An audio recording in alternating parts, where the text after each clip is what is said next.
Hey everybody, welcome back. James here again with you, and today I'm going to give you a Pyrimidair Cup 2023 recap.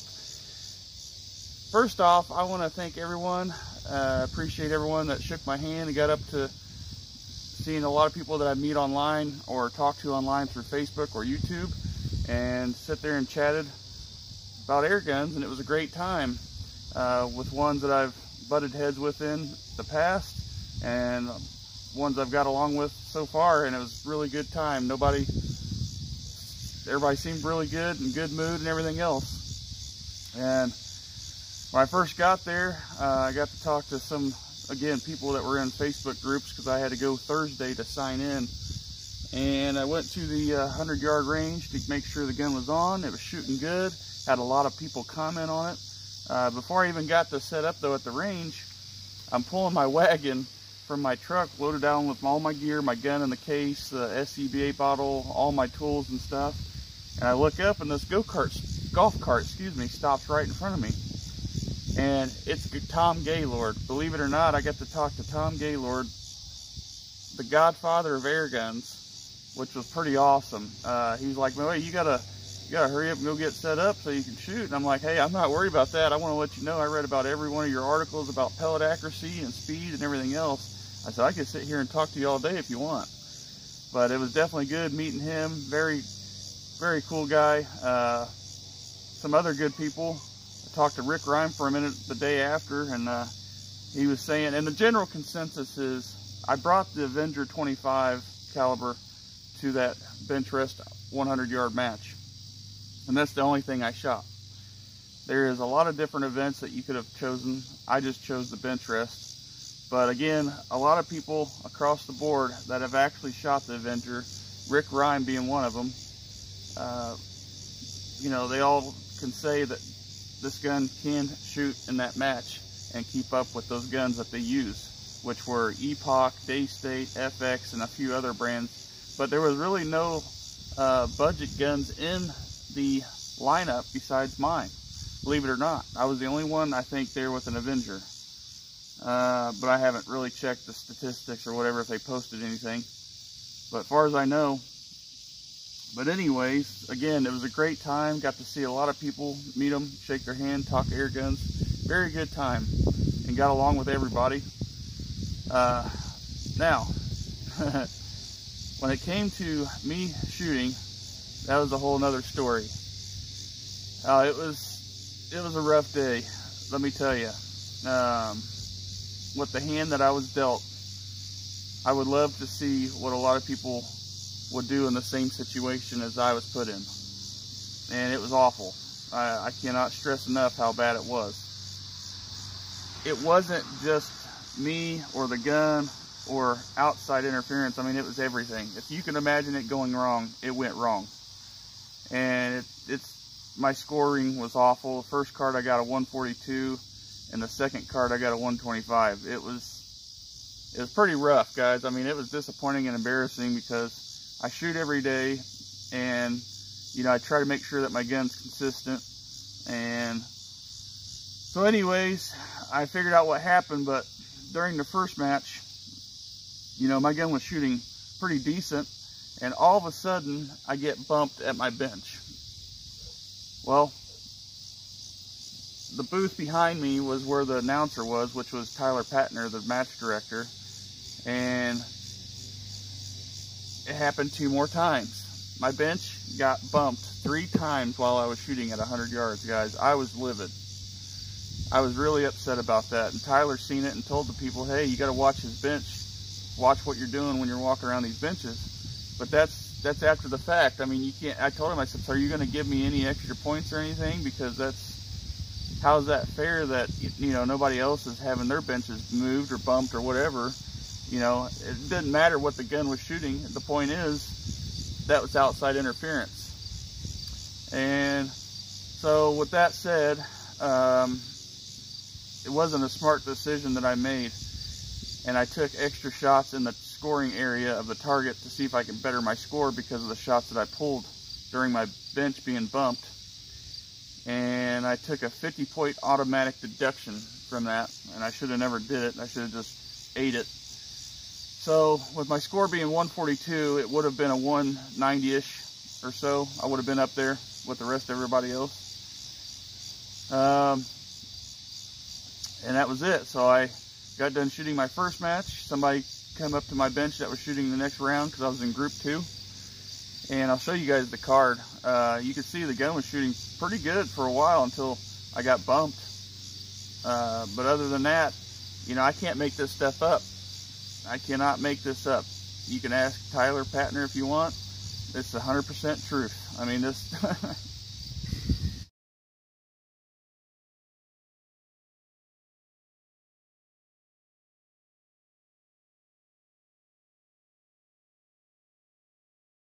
So they go down range, and that was just it was just not a good day range experience overall. Not because my gun was shooting bad, but people were setting up their guns, guys, on the bench while people were downrange changing targets about every time they were down there. And that is, there was no supervision at the benches. There was no RSO going around, you know, making sure everything was safe and checking ammunition, which you're only allowed to use Diabolo pellets. I'm not saying anybody was using anything else, but the point is, I never seen anybody go around checking.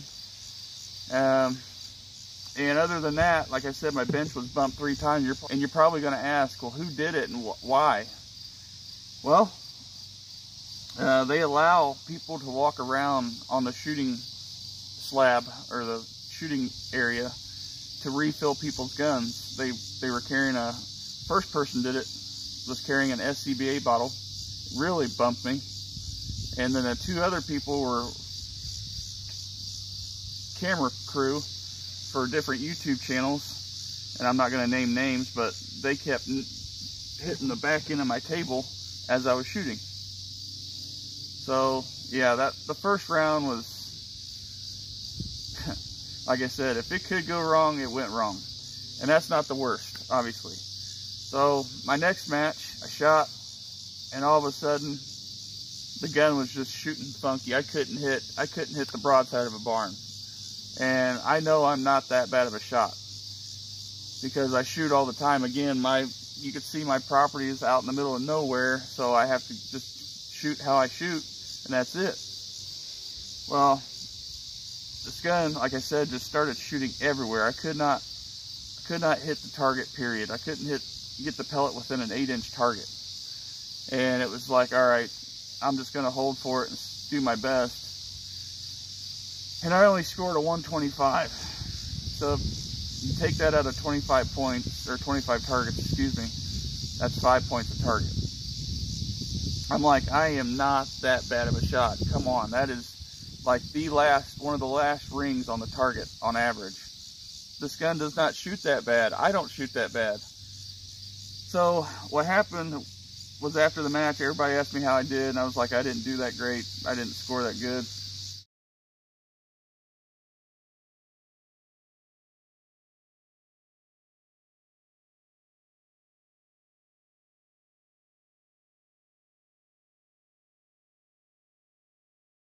You know, it was just awful round. And I told everybody that asked me, I said, I think there's something wrong with my gun. And they said, what do you mean? I said, I think my poppet valve is bad because it's just not consistent. I tried everything in my power, guys, on the bench to do everything that I could possibly. Pulled out all the tricks up my sleeve to get this gun to shoot, and I couldn't do it because come to find out, I get back to my hotel room and tear the gun apart because I'm waiting for rush hour to end in that area of Ohio where I was staying, so I can come back home because it was a 3-hour drive. I went ahead and tore the Avenger down and rebuilt it in my hotel room.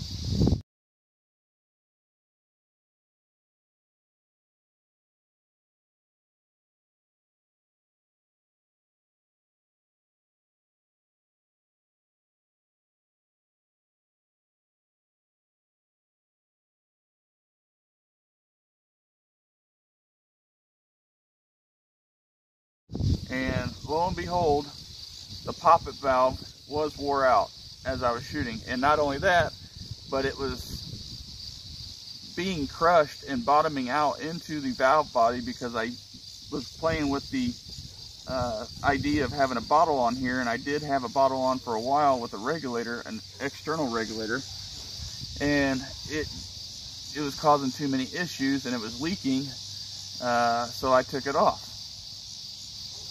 So, you know, like I said, part of it being me, the decisions that I made, the decisions that I didn't make, part of it being the gun with the valve going bad, and part of it was interference.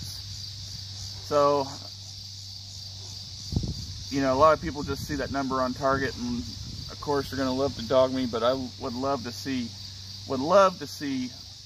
how it went down with them in that same scenario that I was. Like I said, the hand that I was dealt was the rawest hand in the world to me on my debut match with air gunning.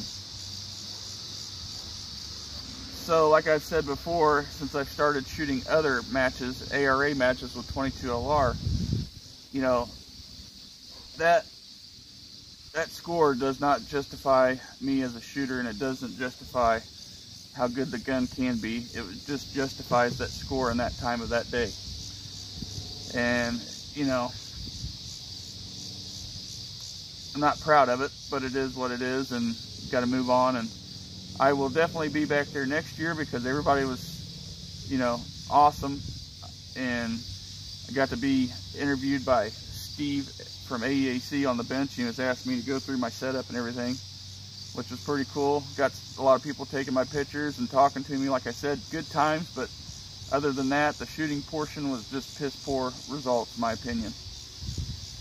And, you know, I can only do what I can do, and it is what it is. And yeah, I'm kind of upset about it, the whole thing, not just me shooting bad, but the whole scenario that I was put in. Like I said, if it can go wrong, it will go wrong, and that's part of it. It's part of life, unfortunately. So anyways, I know a lot of people was rooting for me. Sorry I let you down. And I know a lot of people are just going to sit there and snicker and make comments about it, saying, oh, I knew it all along, you're not that good, and all this and that. I've already seen it, so that's why I'm saying it. But like I said, I would love to see what they would do in my scenario. And you know, it's funny, everybody I talk to, you know, come to find out, it's always the ones that don't shoot the competition that talk a bunch of crap on the internet. And because, you know, nobody cares when you're there. They're all in their own mindset of doing well. And I was in my mindset of shooting well until I got bumped once, and I'm like, oh dang, really? This is going to happen today? I'm going to be hit on the bench, I'm going to be bumped? Well, then it happened 2 more times. So my head was just out of it. I was so furious that first match. I cannot tell you guys how mad that made me. And again, it's just a raw deal that I got dealt that day. So anyways, I just wanted to let you guys know an update on the Pyrimidair Cup and my results again, because I mean, they're public. I can't lie about it, and a lot of people are just going to see the number but don't know what actually happened. So oh well, it is what it is. As always, guys, I appreciate you for watching, and I want to thank everybody that came up to me and talked to me, and we shook hands and whatever else at Pyrimidair. So see you guys on the next one.